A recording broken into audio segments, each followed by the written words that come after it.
Hello, parents. I'm going to do a quick video about computer science class for our back to school event.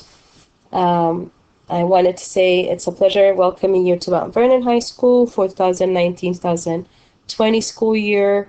And it's really excited to be teaching your child this year computer science. My name is Bihel Tafesa. I have three wonderful boys.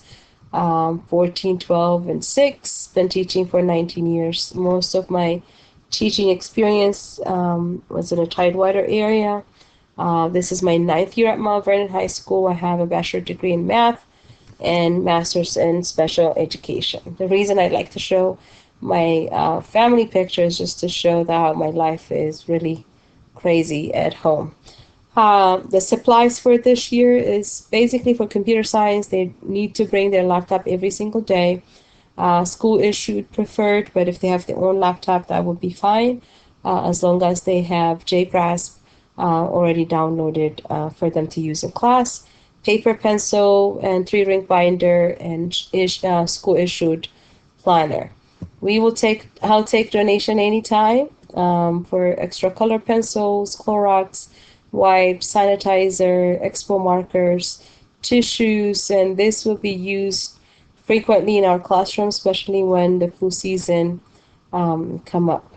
So my goal for the students this year is preparing them for the future in computer science with real computer science information while trying to make it also fun. I want them to be successful at programming. We will be doing a lot of coding in this class, and just for them to like it and to know what is computer programming looks like. A lot of people get confused about what is computer science and what is not. So computer science is a very big topic, and it can be, in different things, but I try to focus on what they're going to be teaching, what I will be teaching them in class this year. We are going to deal with processing, designing, and talking about different strategies to solve a problem, and just continue to improve their programming skills and their processing skills. So we will talk about what is a programmer, and a lot of times, a lot of students will have a misconception about computer science. Oh, we're going to be playing game, but those are the users, playing game or, just doing processing, spreadsheet. Those are the things that users do, but we are the one who are going behind the scene and try to do the gaming or whatever we need to do. So hopefully we will be able to get to that towards the end of the school year. But the first 8 weeks is just doing foundational coding using Java. So we will start the class with 10-15 minutes warm up and go over new topics, and then lab activities. Every single day they are in a classroom, they will be given a lab. So far I have seen them 3 times. And out of the 3 times, they have 2 lab activities that they were working on. So hopefully by next class, they were able to finish it and submit it. Almost everything we do that in class is on Blackboard. So I have opened up the Blackboard site. I like Blackboard. You get the announcements here, my information, syllabus is here. Course material is where I put everything. So we're in Unit 1.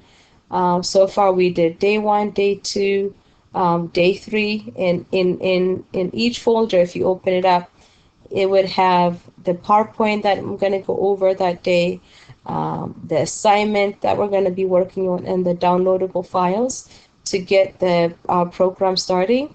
And each program they're going to do, I give them a before picture, what they have, and after picture, so that they know when they finish their coding what it needs to look like. So everything they need is here. I haven't done it, but usually when I give them Unit 1, like this folder, will have the dates. Okay, September 3rd, this is what we're going to be doing. September 6th, this is what we're going to be doing. But I haven't done it this for only Unit 1. because everybody's starting new, and I wasn't sure if the JClass was going to be working with everybody's laptop. So it's just a beginning, so it's kind of a process. So but starting unit 2, it would have a deadline for the assignments to turn in. So every time I send a progress report, or you see on a progress report, if you see any lab that doesn't have any grade, you need to speak to your child. That means they need to turn it, because lab is 45% of their grade. So if they're missing a lab, it is almost half of their grade. So make sure they keep up with the labs. Any assessment unit test will be 45%. And then the little classwork like warm up things we do will be um, 10%. There's always opportunity for them to improve their grade. They can retake, they can redo, and but any late work that they're turning, they will lose points. So since labs are 45%, if usually labs is out of 3 for completing it, and the lab does what it's supposed to do, and their code says unique, then they get 3 points. But if it's late, they'll get 2.5, and the next day will be 2, which really affects their grade. So encourage your child to stay on top of it and do their labs on time. And they can redo something, but it's always a point deducted out of that. So main thing for this class is check your Blackboard on a daily basis, especially if they're absent. That's where they find all the information. One thing I always remind the student is Blackboard, when I send an announcement or when I update something, it'll send you guys an email, but the email that you are saved on setting has to be an updated one. Otherwise, it's sending it to an old email. So the basic ground rule is having access to machine and computer lab is a privilege, or even having their own laptop. So I haven't been taking them to the computer lab. We're going to do all the programming with their personal laptop since it's working this year. But uh, I want them to really focus and get what they need to get. And when I need their attention, I'll say, okay, close your laptops down, listen to me, and then which they usually do. All right, so I will be at back to school from 4:30 to 5:30.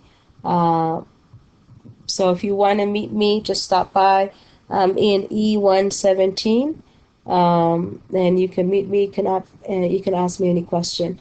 The best way to communicate with me is through my email. I have a Google here, a Google number, but BATAFESSE@FCPS is um, the best way to reach me, because fcps.edu. But if you text me with this number, I can also get it. This is my Google phone number. So I hope to see you tomorrow if you stop by. If not, shoot me an email with your question, and we'll have a great year. Thank you.